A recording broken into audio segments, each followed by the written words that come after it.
Magandang tanghali mga idol, at ayan, magpapangat tayo ng GG sa kamatis mga idol.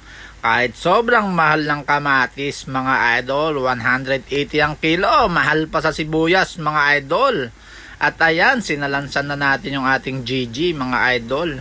Masarap kasi yan, papangat mo sa kamatis mga idol. At ayan, nilagyan din natin ng toppings yung ibabaw para balance yung kanyang kamatis mga idol, hanggang sa pakuluan lang natin ng konti yan mga idol.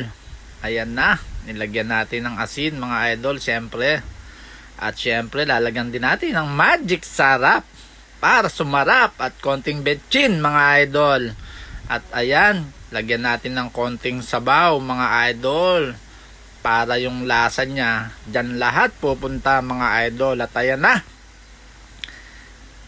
isalang na natin mga idol, mga 10 minutes lang yan, luto na yan mga idol. At ayan na mga idol, tinakpan na natin, at ayan na ang finished product mga idol.